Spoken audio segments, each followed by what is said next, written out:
Voyageurs de passage, fraternité, amis, bonjour et bienvenue sur cette vidéo en résumé. Je dis vidéo, mais en vérité, il ne vous sera pas nécessaire de rester devant votre écran. Écouter suffira amplement. Nous allons faire un petit tour du côté du Proche-Orient grâce à l'auteur dont je vais vous parler aujourd'hui, Thomas Romer, qui a publié le livre L'Invention de Dieu. Aujourd'hui professeur au Collège de France occupant la chaire Milieu biblique, Thomas Romer a été formé à la faculté théologique de l'Université de Genève, où il enseigna l'hébreu biblique et l'ougaritique, qui est une langue ancienne du Proche-Orient.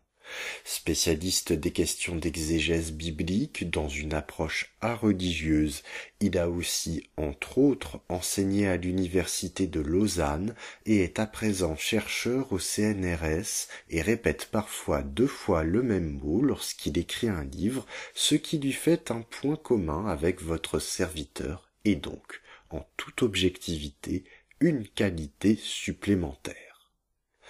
Il publie L'Invention de Dieu chez Seuil en 2014, édition augmentée d'une postface inédite, attention ça ne déconne pas, en 2017, et c'est l'édition que j'ai dans les mains.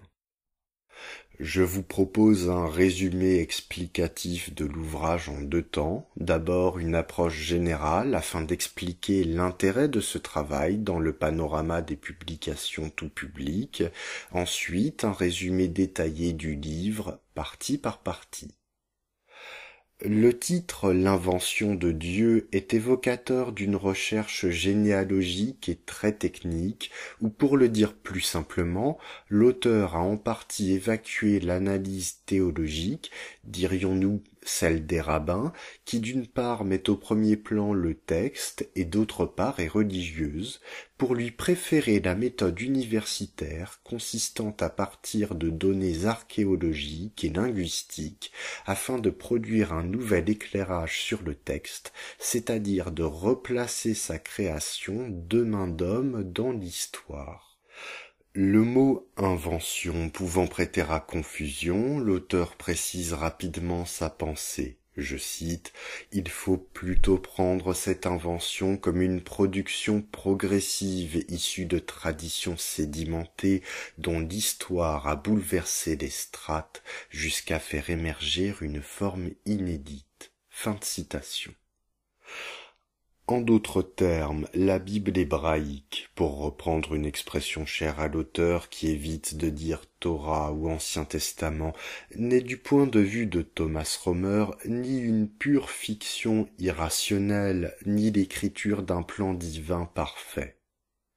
Dans ces 2 cas, elle aurait été faite en un jour. Elle est plutôt l'œuvre d'une époque, donc d'un contexte historique qui, sur le plan de la recherche, précède et influence l'établissement du texte. Comme notre auteur est universitaire, il nous a fait une belle problématique qui servira de fil rouge. Comment un Dieu parmi les autres est-il devenu Dieu ? Du polythéisme au monothéisme, il développera le parcours du Dieu qu'il appelle Yahvé. Il sera question de son adoption au Proche-Orient, de la prononciation de son nom, de ses sanctuaires, de ses statuts et représentations, et même de sa compagne. Au-delà de la remise en contexte historique ou historicisation, qui est un mode général dans le milieu de la recherche, l'auteur fait part de ses propres hypothèses dans le cadre d'un débat proprement universitaire. Il s'agit donc d'une double polémique, une face aux thèses des théologiens et l'autre face à celles d'autres universitaires.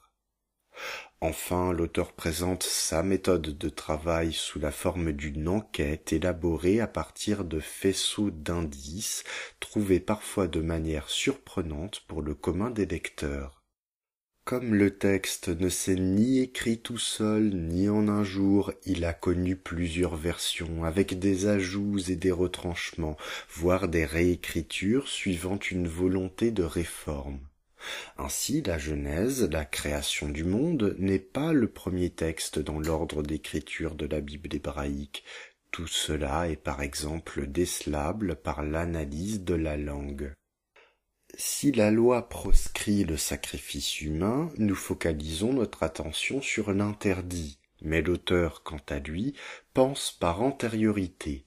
Pour qu'on en arrive à l'interdire, c'est peut-être que ce type de sacrifice fut autorisé. Voilà un type de raisonnement nouveau pour le lecteur. L'auteur présuppose ainsi des souvenirs, des traces de mémoire, pour reprendre son expression, qui parsèment le livre, évoquant des événements anciens, projetés dans une époque postérieure et réécrits selon une nouvelle doctrine.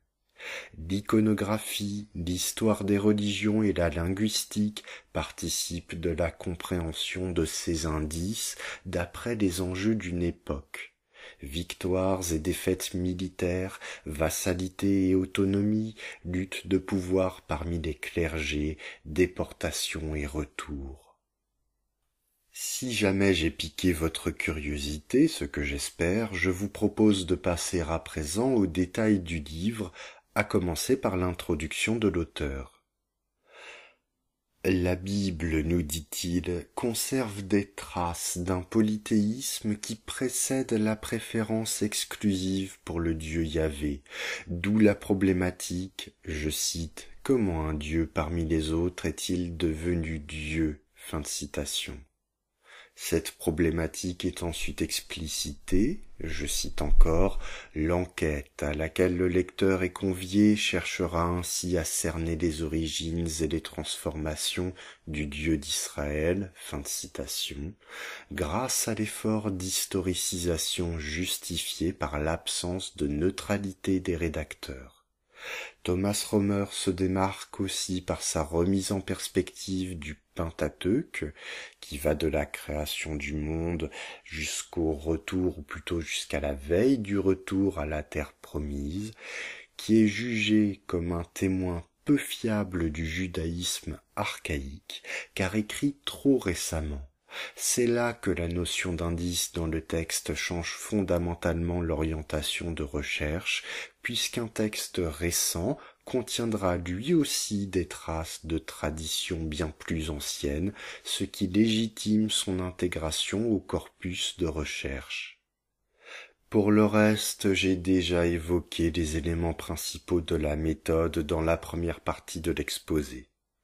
La plus grande partie de l'introduction est dédiée à un résumé des livres et à deux chronologies.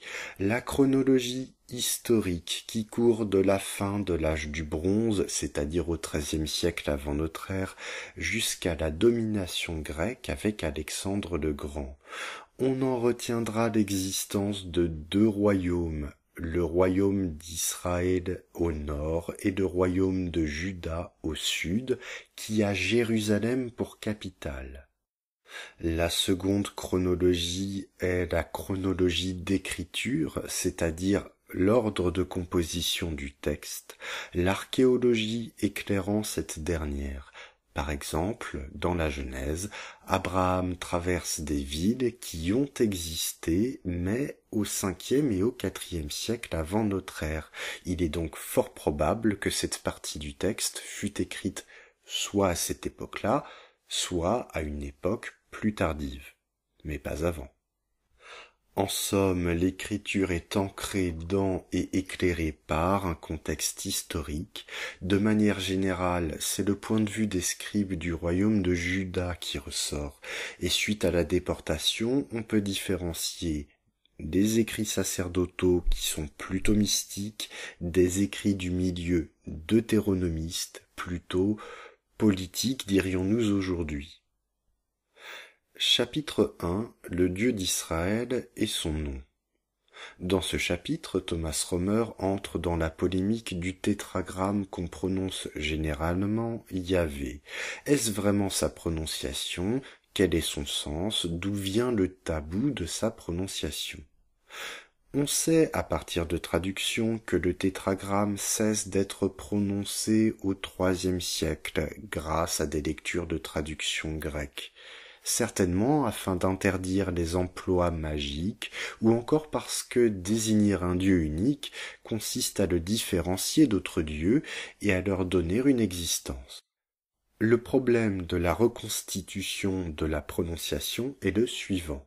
L'hébreu ne note que les consonnes et pas les voyelles. Je m'explique. En français, prenons le radical du verbe écrire, écrit.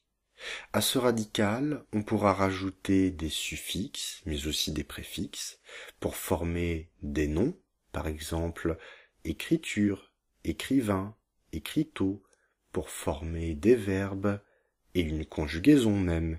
J'écrivais, tu écrivais, j'écris, tu écris, etc.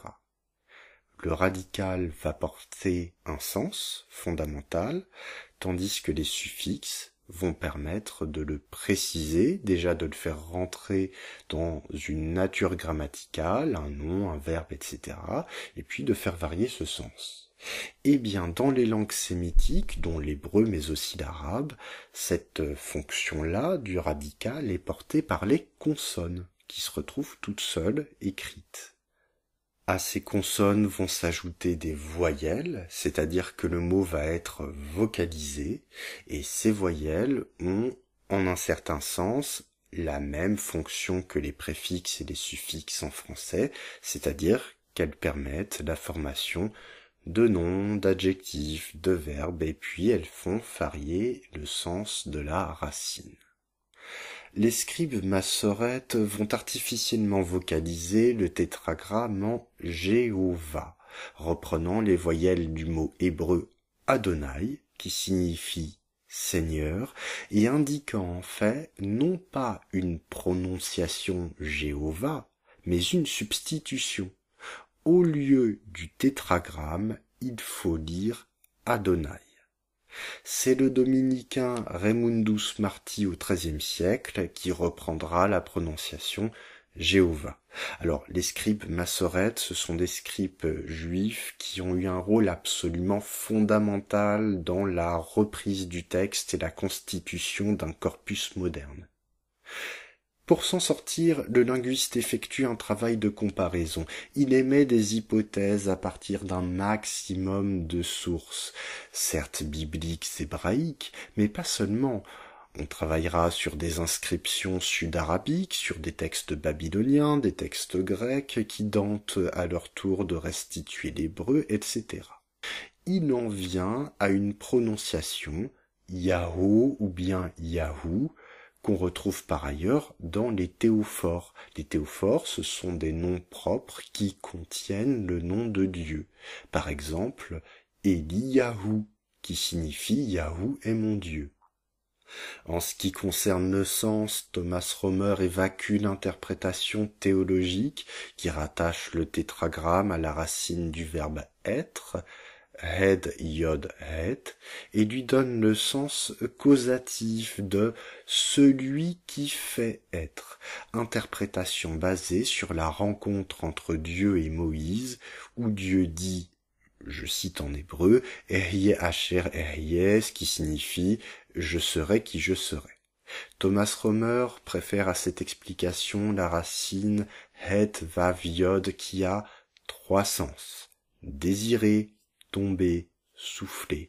Or, on ne trouve pas le sens de souffler dans la Torah. C'est probablement qu'il est réservé à la divinité qui serait littéralement celui qui souffle. L'auteur ajoute que cette formulation verbale est typiquement sud-arabique, ce qui joue en faveur d'une origine sud-arabique du dieu hébreu. De plus, on parlerait alors d'une divinité de l'orage capable de violence guerrière. Dans le chapitre 2, Thomas Romer aborde l'origine géographique de Yahvé. Alors, avant toute chose, je précise que l'idée qu'un dieu vienne d'ailleurs et soit intégré à un panthéon local est très commune pour ce qui est de l'Antiquité. Thomas Romer appuie l'hypothèse d'une origine extérieure par l'énonciation d'une rencontre entre la divinité et son peuple dans la Bible hébraïque. S'il y a eu rencontre, c'est que ceux qui se rencontrent viennent de lieux séparés. Là encore, il va puiser dans les textes autres qu'hébraïques et laisse rapidement les mondes mésopotamiens et méditerranéens pour se concentrer sur les sources égyptiennes et sud-arabiques. Il apporte alors son hypothèse selon laquelle un groupe de population appelé les Chazous, une population répandue jusqu'au territoire actuel de la Syrie et associée notamment au pays d'Édom, aurait vénéré Yahvé. Il tente ensuite de produire un lien avec la Bible hébraïque dans une comparaison de deux passages très similaires, le psaume 68 et le cantique de Déborah, qui se trouvent dans le livre des Juges. Il ajoute à sa recherche le Deutéronome, chapitre 32, verset 2, qui contient des indications géographiques. Dans le livre des Juges, Yahvé sort de Séhir, qui est effectivement en Édom. Cependant, deux difficultés se posent. Premièrement, la datation des textes et le fait que les auteurs notent plus leurs propres spéculations géographiques qu'ils ne restituent telle quelle une traduction. L'auteur ne tire de cela qu'une origine du sud d'un dieu lié à une montagne sacrée, puisqu'on ne peut pas aller plus loin encore. Outre la géographie, ces textes font apparaître la divinité sous des aspects guerriers, dominateurs des éléments, ce qui est confirmé par comparaison avec un hymne au dieu Hadad et par un texte ougaritique du combat entre le dieu Baal et le dieu Yam, qui est le dieu de la mer. Enfin, l'auteur observe une grande proximité entre un Yahvé, dieu des steppes et maître des animaux, et le dieu égyptien Seth, qui était aussi vénéré dans le désert, donc sur un territoire extérieur, et était associé au soleil. Nous passons au chapitre 3, Moïse et les Madianites. Dans le texte, Moïse, fuyant l'Égypte, épouse une Madianite et a pour beau-père un prêtre madianite, Jéthro. Thomas Romer y voit le souvenir d'un lien avec cette population qu'il veut mettre au jour. Le nom de Moïse, dont la racine égyptienne MSJ signifie engendré, datant du second millénaire, l'auteur considère que l'épisode biblique égyptien est établi à partir d'événements historiquement attestés de ce temps dont voici deux candidats. Un chancelier cananéen qui souleva une révolte attaquant jusqu'au sommet de l'État au tournant du XIIe siècle, un chazou qui prit la tête d'une révolte contre les contrôleurs égyptiens.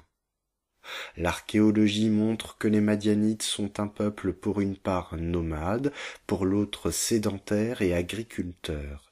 Ils étaient connus pour le commerce, l'élevage de chameaux et de l'autruche, oui, la céramique et, comme pour les chazous, l'exploitation minière.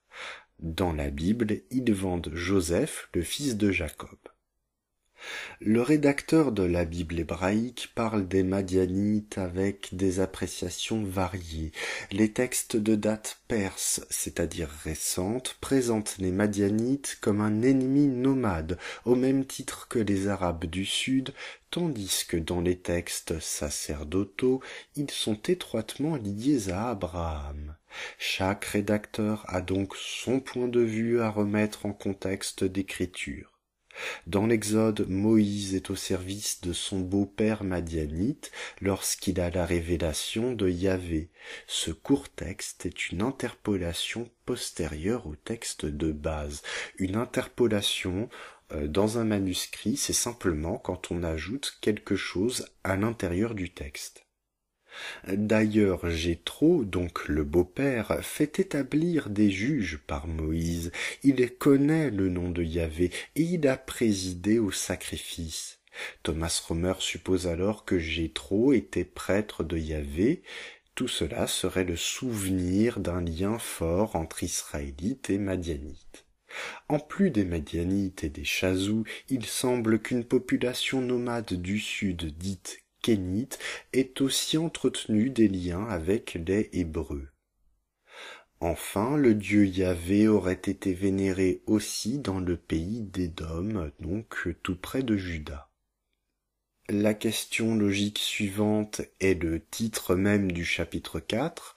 comment Yahvé devint-il le Dieu d'Israël?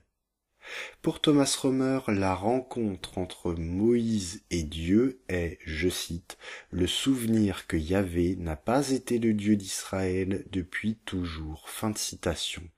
C'est sur le nom d'Israël qu'il se concentre ensuite. L'étymologie populaire, c'est-à-dire l'étymologie acceptée par la population, mais pas par le milieu universitaire. L'étymologie populaire, donc, se base sur l'épisode de la Genèse où Jacob lutte avec un ange puis est renommé Israël, pour faire ainsi remonter le nom Israël à la racine sin resh het qui signifie combattre. Mais un rapprochement avec la racine shin resh resh qui signifie gouverner, s'imposer, est plus plausible. C'est le travail d'enquêteur qui est d'ici. Les scribes massorètes auraient sciemment modifié le texte en Osée, chapitre 12, verset 5, en ajoutant le mot ange, si bien qu'on lit « il lutta avec un ange » au lieu du texte originel « il s'imposa et l'emporta ». « Il » signifie Dieu. La première attestation d'Israël est inscrite sur la stèle égyptienne de Merneptah à la fin du XIIIe siècle.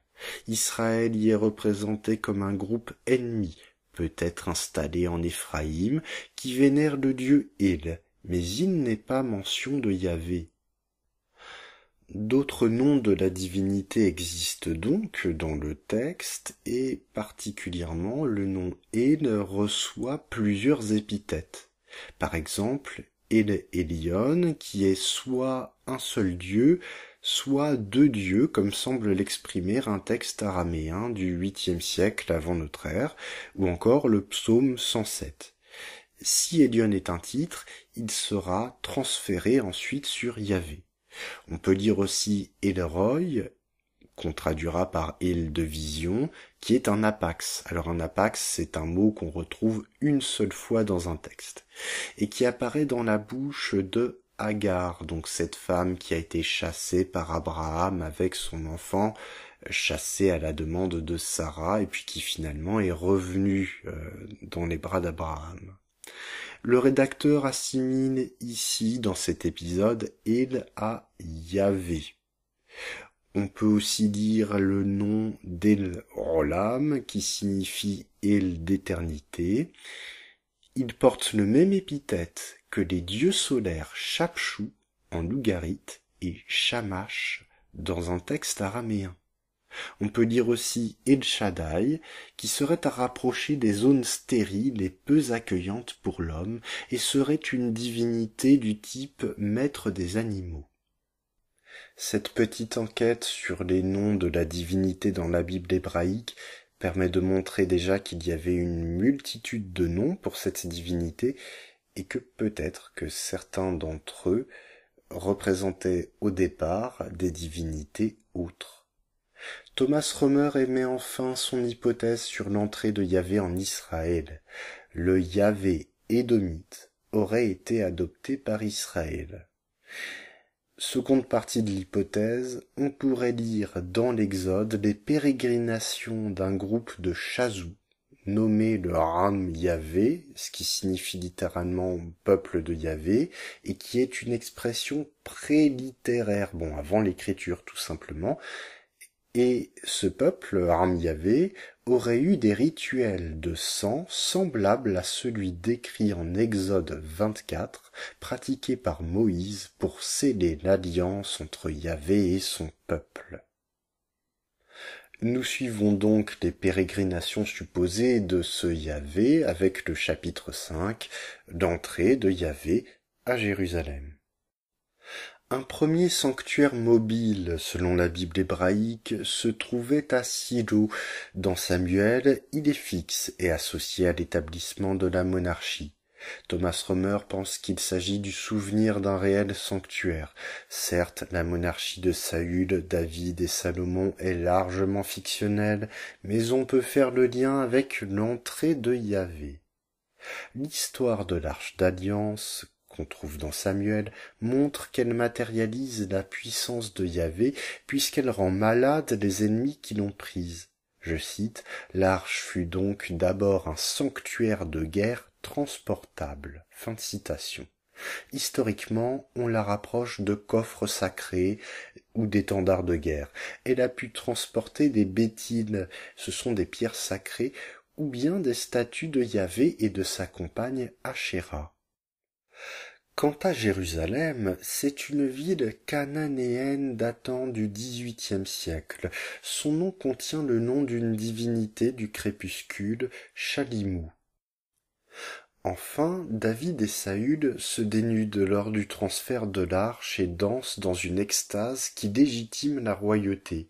Si David n'a pas fait construire de temple, c'est peut-être qu'il en existait déjà un capable d'accueillir des dieux. Le récit de construction d'un temple de Yahvé sous Salomon, dont l'empire est une pure fiction, est analogue au récit des constructions assyriens, dont les scribes se sont donc inspirés. Sur le temple préexistant à Jérusalem, la traduction grecque qui part d'un texte plus ancien que le texte massorétique que nous avons, indique qu'il s'agissait d'un sanctuaire pour le dieu Soleil, avec une extension pour accueillir Yahvé. Le texte massorétique est modifié à 2 niveaux. On a la suppression du dieu Soleil, et donc la suppression du rapprochement entre le roi et la divinité, qui devient seule maîtresse des lieux. Le souvenir d'un dieu solaire accompagné du droit et de la justice persiste entre autres dans la punition de Sodome et Gomorrhe au lever du jour. On trouve aussi des représentations d'un dieu de l'orage surmonté d'un disque solaire, qui pourraient être des représentations de Yahvé, mais on n'en est pas sûr. Suite à l'entrée du Dieu en Israël, vient la question du culte de Yahvé en Israël. C'est l'objet du chapitre 6. Quoique les royaumes d'Israël au nord et de Juda au sud aient chacun eu un sanctuaire yahviste, le culte du nord est condamné par les auteurs. Ce jugement est révélateur de l'origine sudiste des rédacteurs qui se veulent détenir le seul sanctuaire choisi par Yahvé en se réclamant de la lignée davidique. Je cite, « Le Yahvé d'Israël aurait plutôt été vénéré sur le modèle de Baal, c'est-à-dire comme une divinité de l'orage et de la fertilité, alors que, dans le sud, il aurait intégré les traits solaires de l'ancienne divinité tutélaire de Jérusalem. » Fin de citation. Jéroboam, roi des royaumes du Nord, est accusé de vénérer Yahvé sous une forme bovine semblable au veau d'or de l'Exode. L'archéologie confirme une multiplicité de sanctuaires associant Yahvé à un taureau dans un culte similaire à celui du dieu Baal d'Ougarit. Les rédacteurs du Sud ont attribué ces constructions à certains rois, comme Omri, d'où on peut surtout conclure à une propagande contre ces rois. La stèle de Mécha datant du IXe siècle avant notre ère et témoignant d'une victoire du roi moabite Mécha contre les Israélites atteste d'une diversité culturelle locale. Le couple Kémosh-Ashtar vénéré par Mécha est analogue au couple Yahvé-Ashéra. On peut même parler du culte d'un Baal Yahvé en Samarie, dont la concurrence avec peut-être le Baal Milcarte de Sidon, qui est phénicien, aurait fourni matière au livre d'Élie. L'influence phénicienne sur la représentation du Baal Yahvé est perceptible dans la victoire contre les eaux. Les eaux, c'était le dieu Yam d'Ougarit, et dans la victoire sur la mort, qui est le dieu Motu d'Ougarit, ainsi que par une solarisation du dieu sous forme d'un Baal Shamem.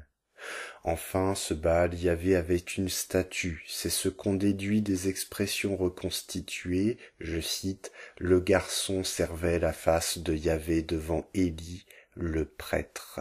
Chapitre 2, verset 11 du livre d'Élie, expression typique de l'entretien d'une statue divine. Ce verset a certainement été modifié a posteriori par les massorètes en, je cite, « Le garçon servait Yahvé, virgule, la face d'Élie, virgule, le prêtre ». Nous passons ensuite au chapitre 7, naturellement, le culte de Yahvé en Juda. D'autres sanctuaires yahvistes existaient en dehors de Jérusalem, à Lachish, à Beersheba, mais on trouve aussi dans les hauts lieux que les rédacteurs nomment les Bamoth, des sanctuaires dans la nature avec ce qu'on appelle des maseb, c'est-à-dire des stèles dressées, et aussi un poteau sacré nommé Asherah. À Jérusalem, Yahvé partage son culte avec le dieu soleil et les dieux de la ville. La supériorité de Yahvé sur le soleil se trouve en Josué chapitre 10, versets 10-11, et elle est d'autant plus importante que les Assyriens appréciaient les divinités célestes. Revenons au dieu El-Elyon. Il est semblable au El, dieu tutélaire du panthéon d'Ougarit. Il est père des dieux dans le psaume 82 de l'Assemblée des dieux, et donc père de Yahvé aussi, dont la domination est affirmée par la suite dans le psaume 89 et puis dans le Deutéronome au chapitre 32. Ce sont donc ici des souvenirs, je cite, de l'ascension de Yahvé pour Thomas Romer.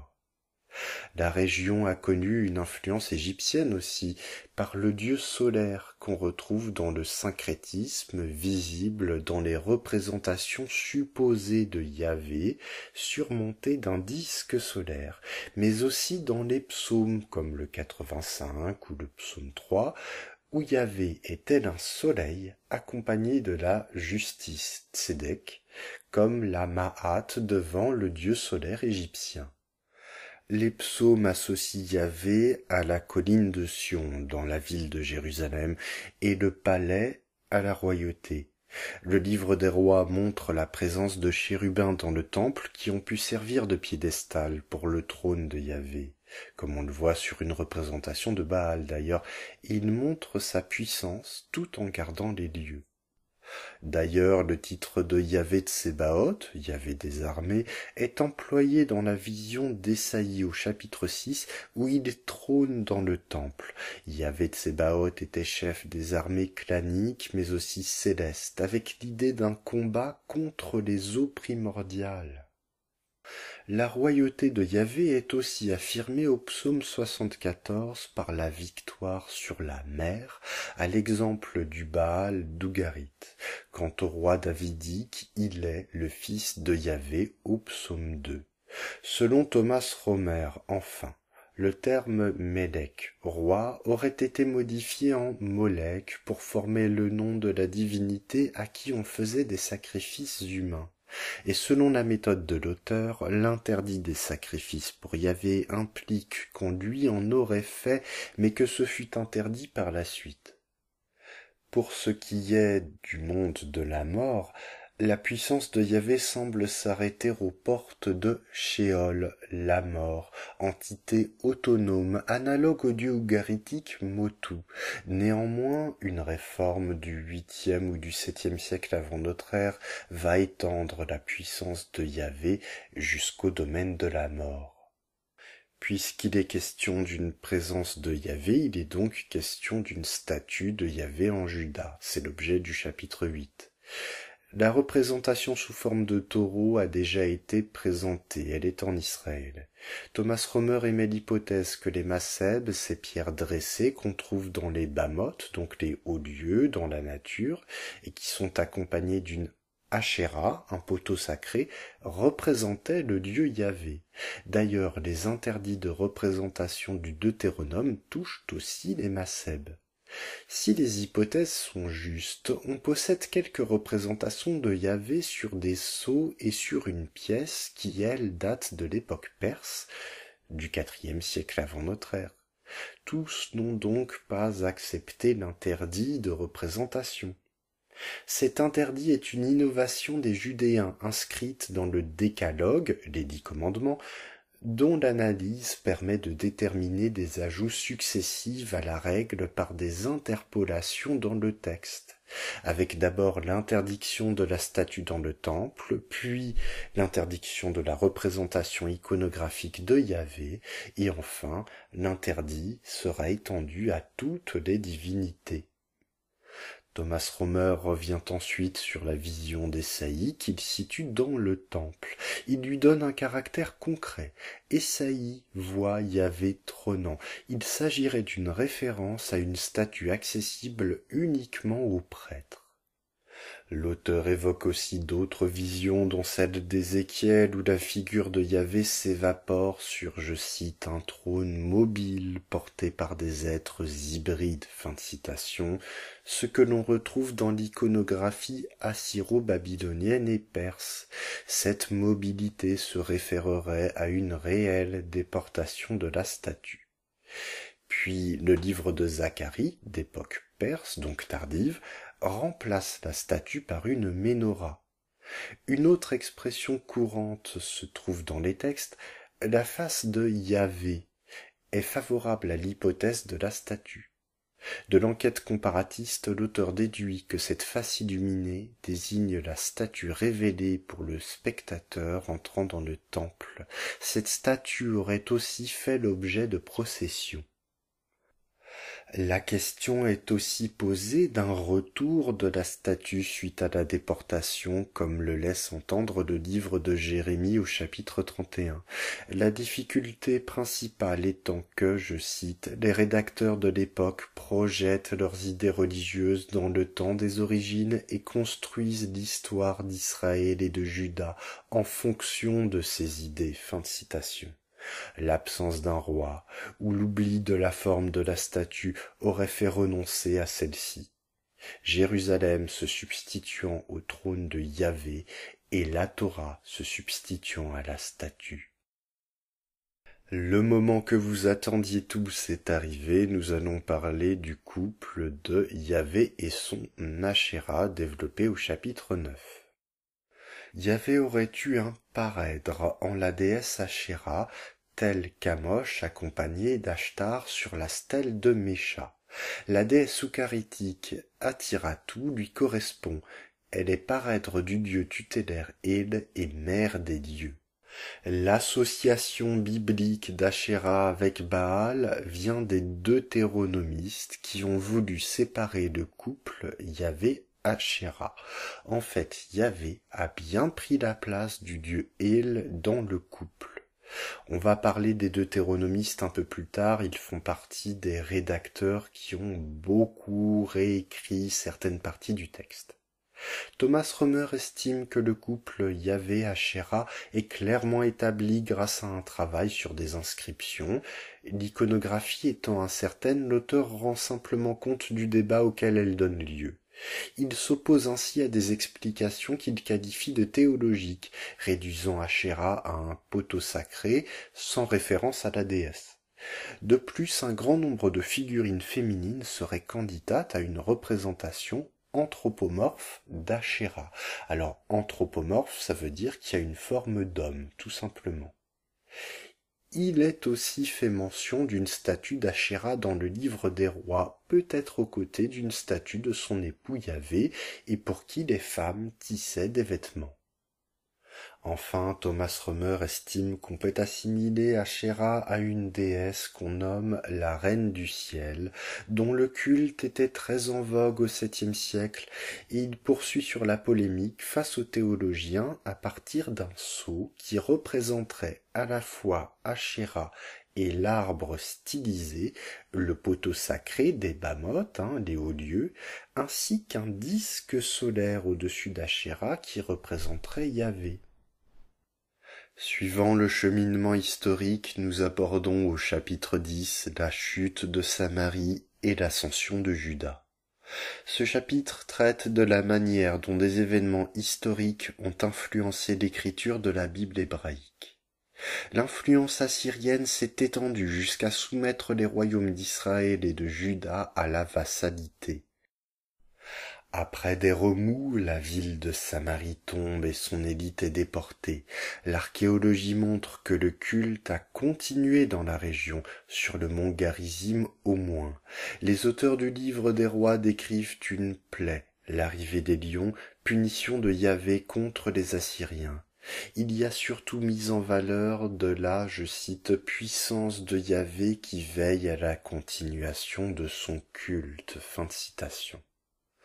Le royaume de Juda, bien moins développé que celui d'Israël, va accueillir les réfugiés et la taille de Jérusalem va considérablement augmenter. Dans le livre des rois, Ézéchias représente cette Jérusalem florissante. De grands travaux lui sont attribués par les auteurs alors que c'est certainement Manassé qui les a accomplis. Ézéchias était très apprécié des auteurs pour des tentatives de révolte sous l'influence des Égyptiens.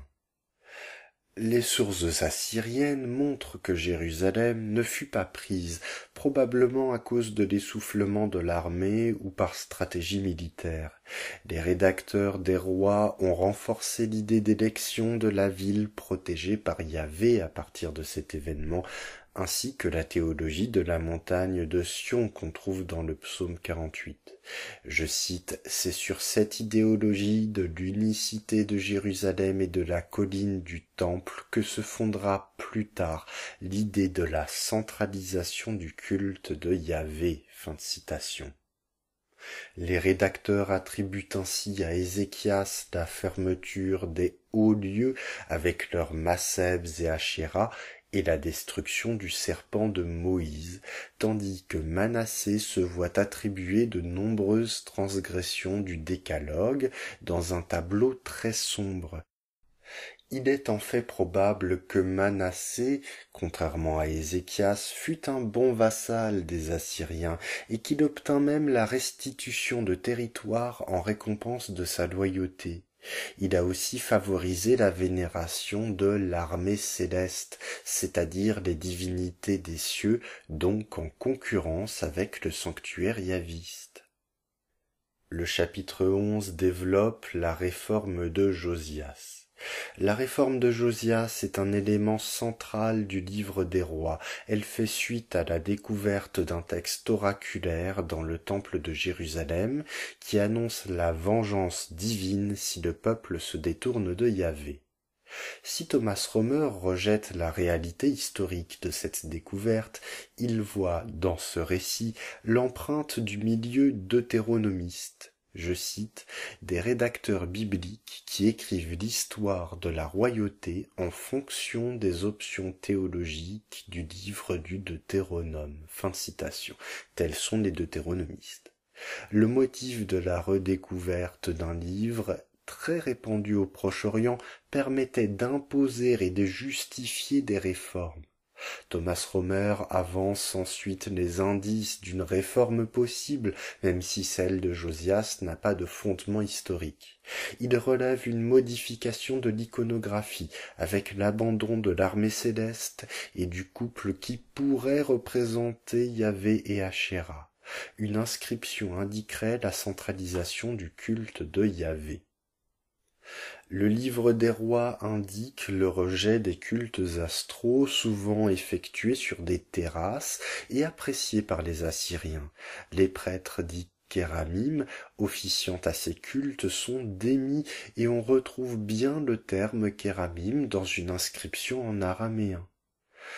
En ce qui concerne la prostitution sacrée, elle est supprimée. Elle a effectivement pu exister dans le temple de Jérusalem en association avec le culte d'Ashéra, dont la statue fut détruite, selon le texte, dans, je cite, une visée monolatrique, c'est-à-dire la préférence pour un dieu.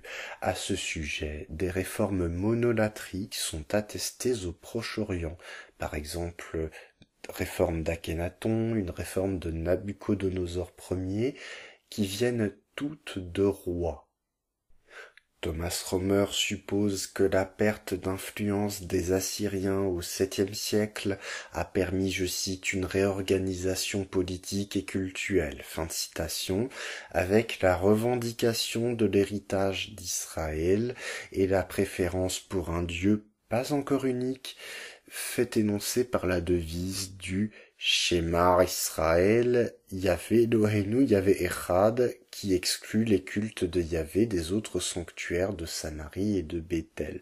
Cette devise, en fait, elle est très employée dans la liturgie encore jusqu'à aujourd'hui, et elle veut dire « Écoute Israël, Yahvé est notre Dieu, Yahvé est un ». Ajoutons que pour les punitions divines en cas de trahison, les deutéronomistes se sont inspirés d'un traité assyrien de vassalité. Ils font donc de Yahvé le véritable roi devant le roi assyrien. Sur une analyse du livre du Deutéronome au chapitre 6, des versets 2 à 18, Thomas Romer détermine que l'ordre chronologique d'écriture est inverse de l'ordre de lecture. Dans ce sens reconstitué, le motif de la centralisation du culte, avec le nom de Yahvé qui choisit une tribu pour habiter, est de plus en plus excluant et pas l'inverse. Il est aussi possible que les livres de Josué et l'histoire de Moïse furent écrits ou révisés à cette époque, parfois sur des modèles assyriens pourtant un peuple ennemi. Enfin, les bases du monothéisme sont posées, même si de nombreux sanctuaires n'en tenaient probablement pas encore compte. Le dépassement de la monolatrie est exposé au chapitre 12 du Dieu un au Dieu unique. La période qui suit la mort de Josias fut très agitée. Les assauts finissent par la destruction du temple de Jérusalem en 587 avant notre ère, et la ville de Mitzpah en Benyamin devient le centre administratif de la région sous domination babylonienne. 3 déportations ont eu lieu dont le but était d'évacuer l'élite locale afin de déstructurer les institutions. La Gola, les membres de la déportation à Babylone, va faire une scission idéologique. Thomas Romer nous dit à propos de la Bible que, je cite, « l'essentiel de ce qui nous est rapporté l'est dans la perspective des exilés babyloniens, l'élite qui se considérera comme le vrai Israël ». Fin de citation. C'est en s'inspirant des travaux du sociologue Armin Steil que Thomas Romer propose d'identifier la crise identitaire judéenne. Il voit dans les rédacteurs de la Gola une école deutéronomiste qui, pour maintenir sa position, fait le choix politique d'intégrer l'exil en lui donnant du sens dans un discours historique maîtrisé. De Moïse à la destruction du temple, toute crise ou défaite en Juda est redéfinie comme volonté de Yahvé seul, qui d'une part surpasse donc toutes les autres divinités, et d'autre part maîtrise tous les peuples, mais a choisi Israël comme peuple d'élection.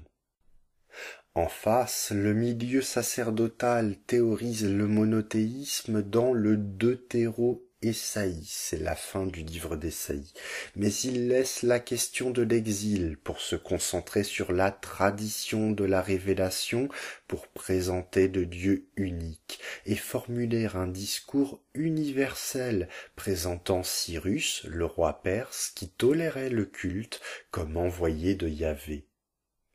Parmi les modifications opérées par le milieu sacerdotal, on retrouve l'application de formulations féminines et maternelles à Yahvé. L'interrogation trouve sa solution dans le livre d'Osée au chapitre 14, verset 9, où, là où on attendrait Ashéra, c'est Yahvé qui est comparé à un cyprès toujours vert. La déesse est exclue du culte, ses qualités sont appliquées à Yahvé. L'Adam originel, à l'image de Dieu, devient mâle et femelle dans la Genèse. Ashéra persisterait sous forme de la sagesse, fille de Yahvé dans les Proverbes, chapitre 8, verset 22, et ce surtout aux époques perses et hellénistiques. Le monothéisme renouvelle aussi la problématique du mal. Il est tantôt objectifié comme un chaos aquatique et primordial, dompté par Yahvé au commencement des temps, tantôt il est l'inverse du shalom, l'harmonie, et émane de Yahvé, ce qui est une vision très marginale. Les écrits sacerdotaux se retrouvent dans la Genèse, l'Exode et la Lévitique. Ils ne traitent pas de monarchie, mais de narrations traditionnelles et de l'unicité de Yahvé que Thomas Romer voit comme un monothéisme inclusif. Ainsi la révélation concerne d'autres sociétés que celle d'Israël, comme par exemple en Édom, ou bien chez les populations arabes, sous le nom d'El Shaddai. Certaines lois sont universelles, mais seul Israël a rencontré Dieu sous le nom de Yahvé. Thomas Romer pense possible une influence du masdéisme sur le monothéisme israélite. Basé sur les Gathas, les textes sacrés du prophète Zarathoustra, le masdéisme est une religion perse qui privilégiait le culte du dieu Ahura Mazda. Thomas Romer voit 4 parallèles. 1. Les autres dieux seraient des émanations du dieu dominant. C'est le cas d'Ahura Mazda, ça a peut-être été le cas de Yahvé. 2. On aurait une dualité dans les deux cas. Ahura Mazda face à Angra Mainyu et Yahvé face à Satan, bien que ce second cas soit très peu développé dans la Bible. 3. Yahvé est parfois représenté tel un roi perse.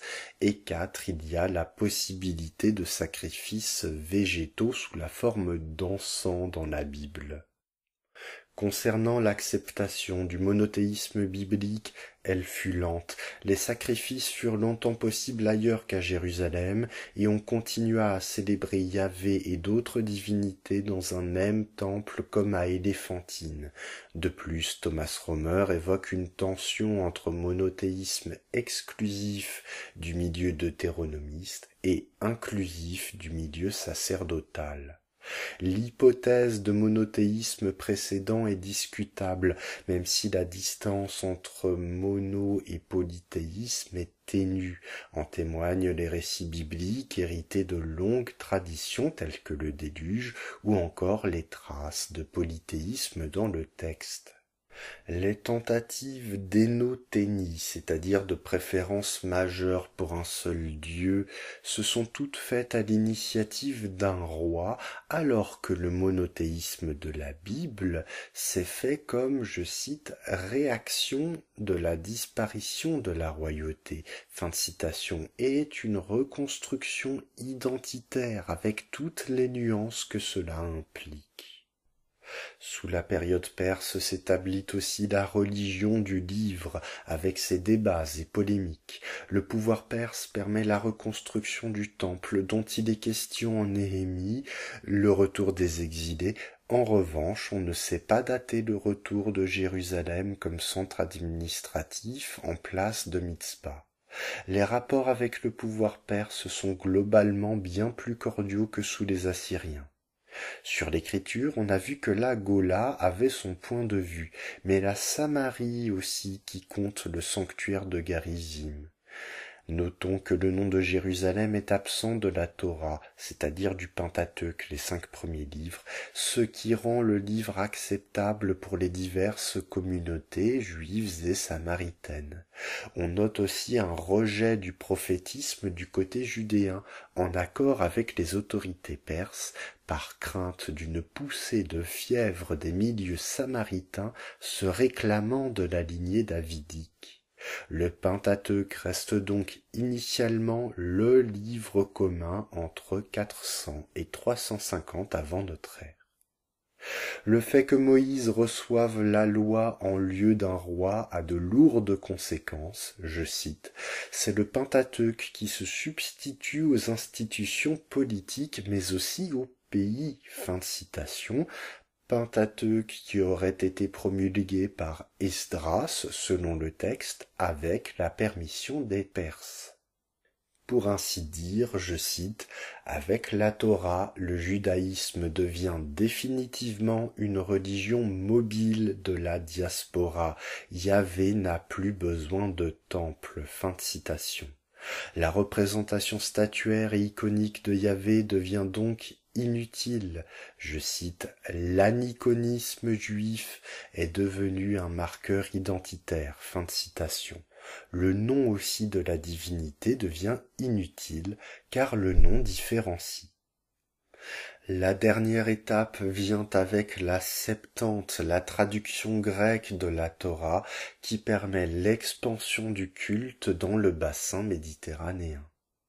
Suite à ce long chapitre terminal, nous en arrivons à l'épilogue et à la conclusion.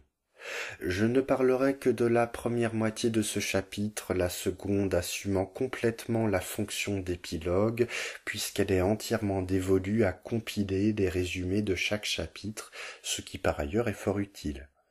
Dans la première partie, Thomas Romer contente la curiosité du lecteur en exposant brièvement la suite de l'histoire avec la domination d'Antiochus IV, vassal de Rome, qui hellénise la région, et avec l'essor d'une littérature apocalyptique avec l'idée d'une révélation, d'une rétribution pour les actions sur terre et d'une lutte finale entre le bien et le mal. Le panorama idéologique se dessine alors en 4 ordres. Les Sadducéens, prêtres et gardiens de la tradition qui rejettent la nouvelle littérature, les pharisiens qui au contraire cherchent à actualiser l'étude du texte, les Esséniens qui ont fondé les fameuses communautés de Qumran dans une optique messianique millénariste et séparatiste d'avec l'idéologie des prêtres, et enfin les Zélotes, en conflit armé avec les Romains que Flavius Joseph a nommé la 4e secte et qui sont probablement proches des pharisiens. Suite à la répression d'une révolte en 70 avant notre ère, le temple de Jérusalem est détruit, oui encore, et une nouvelle révolte entre 132 et 135 de notre ère conduit à une grande dissémination ainsi qu'à la domination du mouvement rabbinique pharisien. Mes chers amis, c'est incroyable parce que nous en arrivons enfin au moment encore plus attendu que la révélation du couple star Yahvé et Ashéra. Je veux parler bien sûr de la postface inédite. Cette postface a 2 aspects. D'abord, une réponse à une polémique face à des chercheurs qui réfutent l'hypothèse d'une origine sud-arabique et donc extra-israélite du dieu Yahvé. Thomas Romer répète et étaye ses arguments dits précédemment dans le livre à ce niveau-là. Ensuite, le discours prend une tournure apologétique, c'est-à-dire que c'est un discours de défense, défendant un monothéisme inclusif, divisant la révélation en 3 cercles pour 3 noms, Elohim pour tous les peuples, El Shaddai pour les populations locales, et Yahvé ayant une relation privilégiée avec Israël. Thomas Romer oppose ce monothéisme inclusif à un monothéisme exclusif, centré sur un Moïse imposant le dogme par des actions violentes, support idéologique du fanatisme conduisant à la partie sombre de l'histoire du monothéisme avec ses guerres et ses intolérances. Je vous remercie de m'avoir prêté l'oreille et j'espère que ce court exposé, mi-résumant, mi-vulgarisant, vous aura donné envie d'ouvrir le livre de Thomas Romer, L'invention de Dieu.